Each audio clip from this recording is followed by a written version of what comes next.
Hey, what's up guys? My name is Moda and welcome back to the Mining Stacker YouTube channel. Today's video, pretty big update, one we have been waiting for. We do finally have official confirmation of the Bitmain Antminer E11, brand new ETC ASIC, most likely ETH ASIC. We do have official confirmation, not a whole lot of information though, right? So we're gonna go with what we do have. We do know it's coming out soon. It's gonna officially launch here in a few days. We'll talk about that and we'll look at potential specs here and what ideally we want to see and kind of price points, just so that as soon as this thing comes out, we have an idea what we want to see in terms of efficiency, in terms of price. We'll compare it to the competition and see how it stacks up. Okay, so if that sounds good, guys, stay tuned. Let's get right to this thing. So shout out to T-Swift for bringing up this tweet to my attention. Just saw it and just confirming it now. So this is from the ETC Grand Style X account, which if you're unfamiliar, they have an extremely good relationship with Bitmain. So this is pretty much, I would count it as being official. The Antminer E11 coming soon. They are doing one of the little guess the hash rate kind of games, which they did a few years ago. I guess they're bringing that thing back.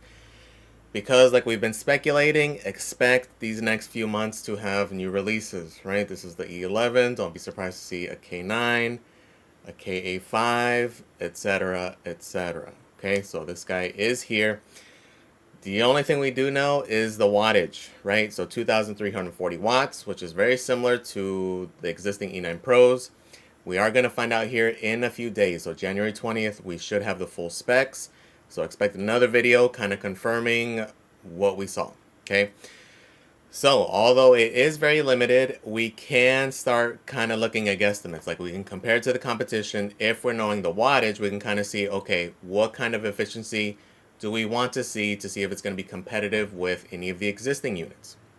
Therefore, when it comes out, it's going to be easier to make a determination whether or not this thing will be worthwhile. Okay, so shout out to ASIC Miner Value. They actually put a little comment under their main thing and didn't even know this thing existed. So they do have a way to sort out the different algorithms by efficiency, right? So specifically, this is very helpful.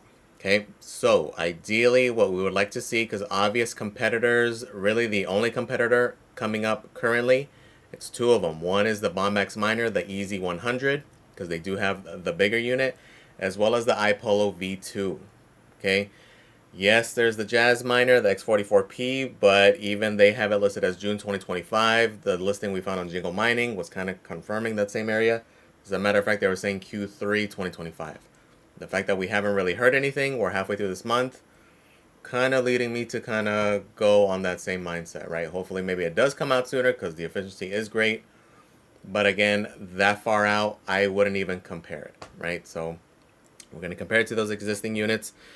So if we look at the specs, the reason I'm saying the V2 and the EZ100 is that those are two of the larger units. Okay, so kind of unfair to compare to the little guys, although realistically, same efficiency essentially, so in reality we still are comparing it, right? But to get price points, we'll compare it to the bigger guys.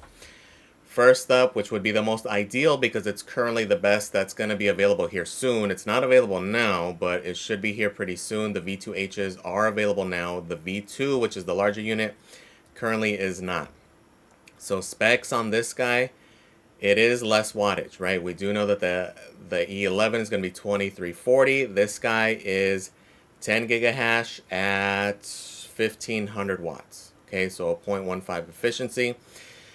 So if we were to get similar efficiency to this unit, right, which ideally, again, this is the most efficient unit currently that's going to be available here soon, we could potentially do a little bit of math and kind of play with the numbers. Okay, this is kind of an easy one because, again, the wattage is 1500 in comparison to the 2340 with the other unit.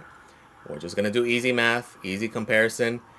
If you break this in half, 1500, what, 750, add them together, 2250, brings you within 100 watts of the other guy. Okay, so therefore, just again, easy ballpark math, 15 gigahash at 2300 watts or so. And if we were to plug that in into the calculator to kind of confirm, just so for any guys see these kinds of things and you're kind of trying to make your guesses, that's pretty much how you would do it. So joules to megahash is just, think of joules as the power, right? So the wattage to megahash. So in this case, if we're ballparking a 2340 wattage, right, and we're going to divide it by potentially, we're guessing if it has similar efficiency to the V2, it'd be about 15,000 megahash would be 15 gigahash.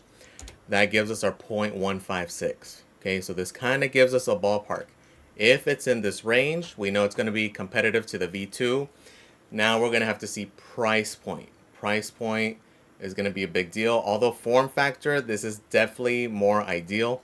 1500 watts is a very unusual size for a bigger ASIC. For me, again, ETC is something that is on my radar as far as looking at different ASICs coming out.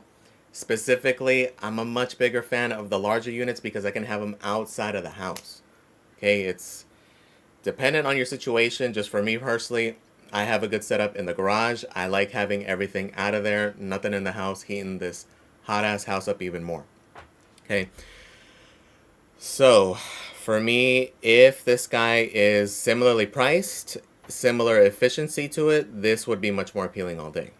Okay, pricing on this iPolo though is about 12K. We don't know what reseller price is yet. Expect somewhere between 10 to 12K, right? Somewhere in that range. So I mean that would price this thing extremely high if that's the case, right? If it has similar efficiency, and again, if we're predicting it to be 15 gigahash, if we were to price it identically, it'd be the $15,000 ASIC. Does that make it appealing? Hell to the no. Okay, so this is where the hope is that they will undercut them and kind of reprice the market here, which is something they are known to do, especially here because it's a very competitive market, right? This is a more unusual algo because they're not the leaders in this space, which they typically are, and everything else. Specifically with ETH hash, it's been something they kind of have struggled with in comparison to the others. Where they have been able to beat them at, though, is the price. The price is where they have been able to get them. So my personal expectation, obviously, I'd be extremely happy with a decently priced 15 gigahash unit at those 2300 watts. But my guess more than anything is that it's going to be slightly less efficient, but a better bargain, better bang for your buck here than some of the others. Now, we do have a range of efficiency we would like to see. Like realistically, I wouldn't be interested a whole lot if it's worse efficiency than the Jazz Miner. If it's worse efficiency than the X16s, which are the previous gen technically, wouldn't be very appealing. To me, it'd have to be at minimum comparable to the Bombax unit. Okay, and as a matter of fact, when we look at it, it would be pretty similar potentially. So again, 2300 watts for the regular unit. This guy's going to be 2340. 12.5 gigahash would put us at a 0.184 joules to megahash. This to me would kind of be the baseline. Ideally, would not want it to be much worse than that. Ideally, obviously, the more efficient, the better. But to me, for me to consider, like if it is a good bang for the buck, it needs to be better than this. And obviously, the price. Let's say it does come in at this efficiency. The game changer would be the price point, because currently these Bombax units, let's see, we have one listed. The Pro model, which is the more expensive model, right? This is 15.5, 3100 watts at 13.5. So realistically, if the regular one, we're going to say it's probably 10 to 12K. If the new E11 would come in kind of aggressive, somewhere between 6 to 8,000, that could be a game changer, right? And then that doesn't necessarily make it like, okay, it's at that price point, where do I sign up? That necessarily wouldn't be the case either, because then guess what? These guys are also going to have to reprice. They're not going to remain at those price levels because obviously nobody's going to buy them if this thing's available at that price point. So we're going to have to wait and see how they reprice the market. Although if it is an aggressive price, if it does come in with this iPolo V2 efficiency, and it's coming in at a pretty good price, and probably not even going to wait for the market to reprice it. Okay, just because there are some things to keep in mind here. Keep in mind where we are at in this market. Okay, this is the post-halving year. Trump's going to get inaugurated in a few days here. Potentially, we know that the Q1 is the start, potentially, of this bull market. Okay, specifically February, March, extremely bullish months. If ETC or any of the ETH hash coins pop off, what do you think is going to happen to all of them regardless?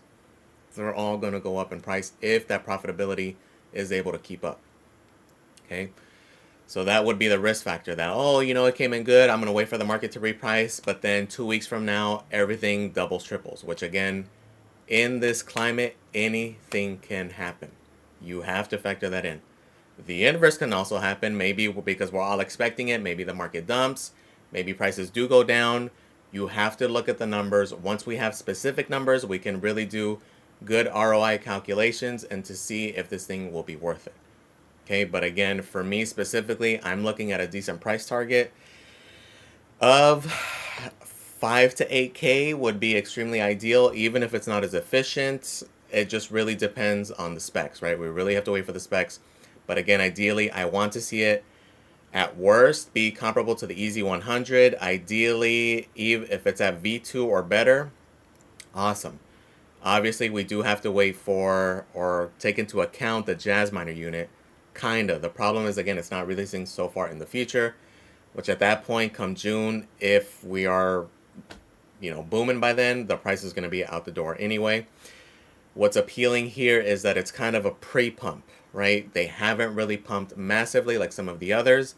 So this is the time if it comes in at a decent price. Again, pricing is going to be crucial here.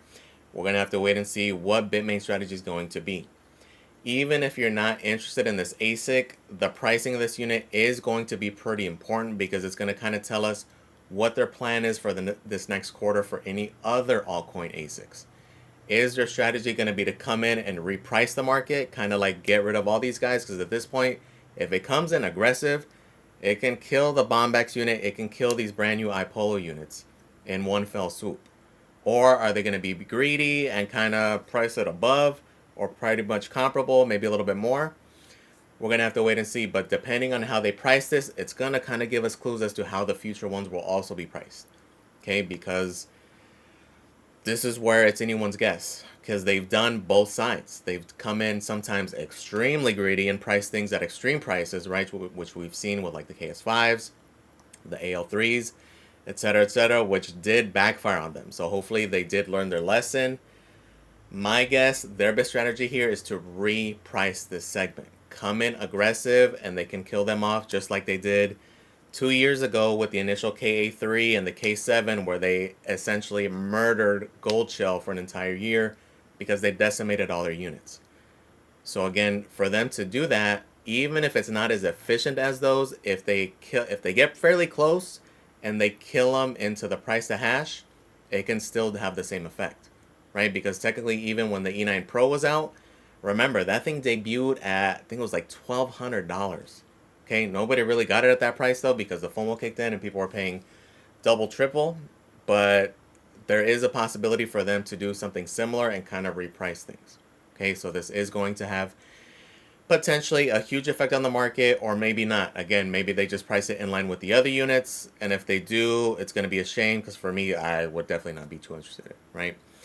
So definitely a lot to consider here, a lot to think about, but we do have comparisons here. We do have direct comparisons. We do know what's coming out in the future also, so this is what makes it kind of cool almost in a sense, because we already know iPolo just released their new gen, and then we already know the specs of Jazz Miner's future gen, right? So at this point, it makes it a little bit easier to future-proof at least a little bit. Any other competitor can come out and release something amazing, but currently, this is kind of it, right? So very, very interesting unit. Definitely will be waiting for those specs come the 20th. Expect another video coming in just speaking a little bit more about potential ROI, how it really stacks up, is it going to be worthwhile, and kind of things to take note of. So again, even if you're not interested in the unit, keeping up with the pricing of these things is going to give us clues to future units and to see how they're going to price things, okay? But hopefully, I am hopeful. Hopefully it is something good, but realistically, I personally would expect it to be somewhere around this, probably potentially closer to the 0.2 joules a mega hash, but a better bang for the buck, right? That would be my personal guess. We're going to have to wait and see. I really hope I'm wrong, and I really hope it does come in efficient at an amazing price. That'd be the most appealing thing. We're going to have to wait and see, though. Again, this one is extremely appealing because this is one we're waiting for. So we're going to have to wait and see. Let me know in the comments, guys. What do you guys think? Put your guesses in the chat. Let us know. Do you guys kind of think similar thing? Do you think it's going to be a better bang for the buck? Or do you think it's just going to decimate everything? Or do you think they're going to come in crazy aggressive with this price? Or are they going to pull a typical Bitmain and just be greedy as fuck and price this thing at $20,000? Who freaking knows? But we're going to find out here in a few days. They do have this contest here. Just understand that they're going to give you a $10,000 coupon. Those are the coupons. It's not going to be here's 10 grand, buy whatever ASICs you want. It's going to be that coupon that they use in order to get the discounts on the ASICs when you're buying directly from Bitmain, right? Which is up to that 30%, which as we know just brings you closer to the street price actually, right? So not even going to mess my time with this thing here just because of that. Just make sure you do know, don't go in there with the anticipation like, oh, I'm going to get $10,000. It's going to be that coupon, which is up to 30% off of the units. So just keep that in mind. All right, let me know in the comments, guys, though. Please comment, like, and subscribe, guys. Thank you for watching. I really do appreciate it. And I am out.